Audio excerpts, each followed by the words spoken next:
Assalamualaikum warahmatullahi wabarakatuh. Nama saya Muhammad Alfi Ardianto dari kelas 03 TLPLP 008. Saya ingin menjelaskan tentang organisasi berkas relatif. Pengertian organisasi berkas relatif adalah suatu cara yang efektif dalam mengorganisasi sekumpulan record yang membutuhkan akses sebuah record dengan cepat. Dalam berkas relatif ada hubungan antara key yang dipakai untuk mengidentifikasikan record menyimpan sekunder. Record tidak perlu tersortir secara fisik menurut nilai key. Bagaimana record ke N ditemukan?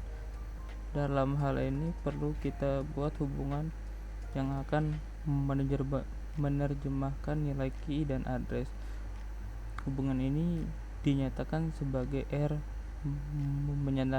menyatakan fungsi pemetaan. R nilai key sama dengan address. Dari nilai key ke address dalam penyimpanan sekunder pada waktu sebuah record ditulis ke dalam berkas relatif. Fungsi pemetaan R digunakan untuk menerjemahkan nilai key dari record menjadi address di mana record tersebut disimpan. Berkas relatif harus disimpan dalam media DASD seperti magnetic disk atau DRAM. Catatannya, kita tidak perlu mengakses semua record master file, cukup mengakses langsung record yang dikehendaki.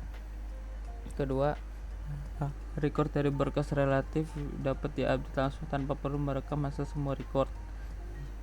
Yang ketiga, keuntungan dari berkas relatif ini adalah kemampuan mengakses record secara langsung. Sebuah record dapat di retrieve, insert, modifikasi atau di delete tanpa mempengaruhi record lain dalam berkas yang sama. Karena kemampuan mengakses record tertentu secara cepat, maka organisasi berkas relatif sering digunakan dalam proses interaktif. Sebagai contoh, sebuah online sistem perbankan mempunyai berkas induk dengan struktur tersebut.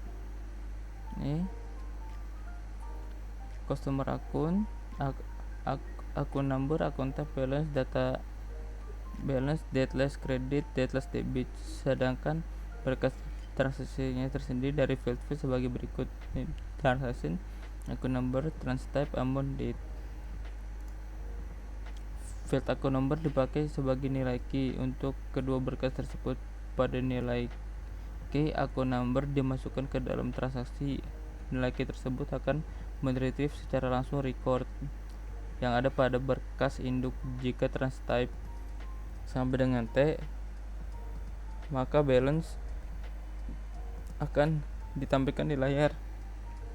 Jika transtype sama dengan C atau D, maka record-record dari berkas induk customer account akan dimodifikasi dengan amount, data date yang ada di berkas transaksi, di mana akun number yang menentukan lokasi record dalam berkas tersebut. Ada dua hal yang perlu dicatat. Pertama, tidak perlu mengakses semua record berkas induk, cukup mengakses langsung record yang dikehendaki. Yang kedua, record dari berkas relatif dapat diupdate langsung tanpa perlu merekam kembali semua record.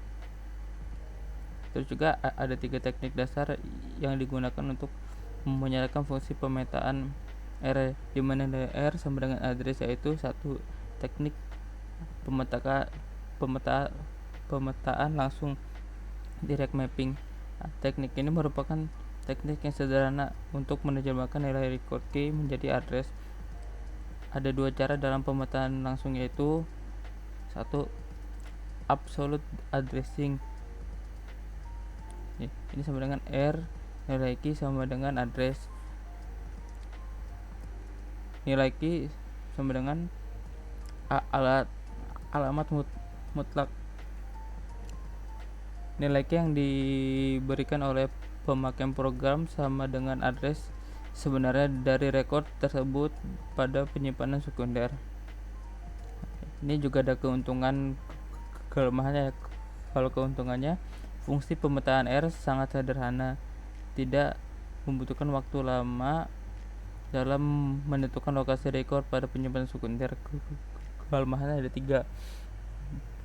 Pertama, pemakai harus mengetahui dengan pasti record-record yang disimpan secara fisik. Yang kedua, merupakan device dependent atau juga yang bisa dinamakan perbaiki atau pengubahan device di mana berkas berada akan mengubah nilai key. Yang ketiga, merupakan address space dependent. Reorganisasi berkas relatif akan menyebabkan nilai key berubah.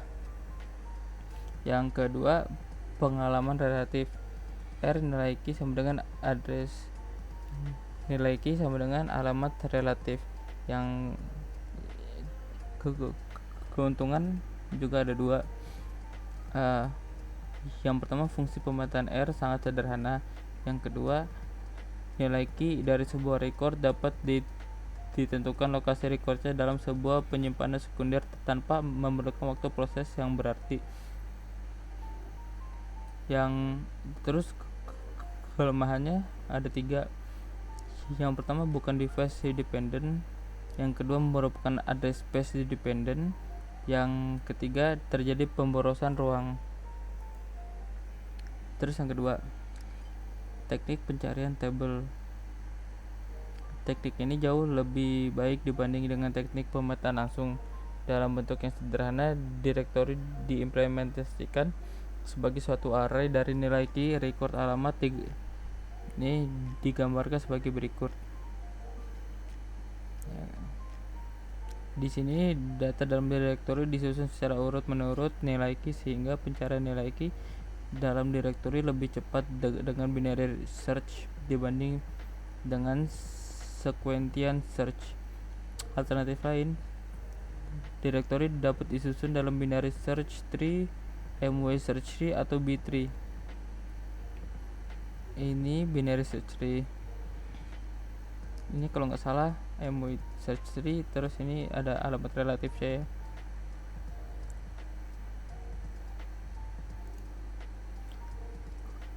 Keuntungan dari pencarian tabel, sebuah record dapat diakses dengan cepat setelah nilai key dalam direktori ditentukan.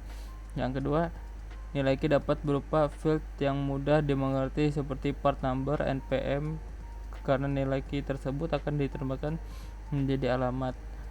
Nilai key adalah address space independent di mana reorganisasi berkas tak mempengaruhi nilai key. Yang berubah adalah alamat dalam direktori. Yang ketiga, teknik kalkulasi alamat. Salah satu masalah dari teknik ini adalah ditemukan alamat relatif yang sama untuk nilai key yang berada keadaan di mana R buka kurung K1 tutup kurung sama dengan R buka kurung K2 tutup kurung. Ini disebut benturan atau K1 sama dengan garis K2 atau collision. Ada banyak cara untuk mengatasi benturan, antara lain 1. Scatter storage technique. Yang kedua, randomizing technique. Yang ketiga, key to address transformation method. Terus yang keempat, direct addressing technique. Yang kelima, hash table method.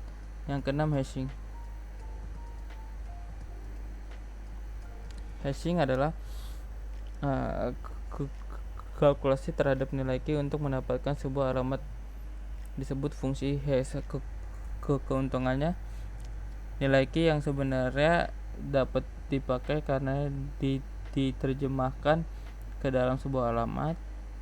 Nilai key adalah address space independent bila berkas di reorganisasi, fungsi hash berubah tetapi nilai key-nya tetap. Kelemahannya, membutuhkan waktu proses dalam mengimplementasikan fungsi hash. Yang kedua, membutuhkan waktu proses dan akses input-output dalam mengatasi benturan. Jelaslah bahwa tujuan utama dari fungsi hash adalah mengurangi benturan. Kumpulan dari sinonim kadang disebut kelas ekivalen. Fungsi hash yang baik adalah mempunyai kelas ekivalen yang kecil dan mempunyai kalkulasi sederhana. Sekian dari saya. Assalamualaikum warahmatullahi wabarakatuh.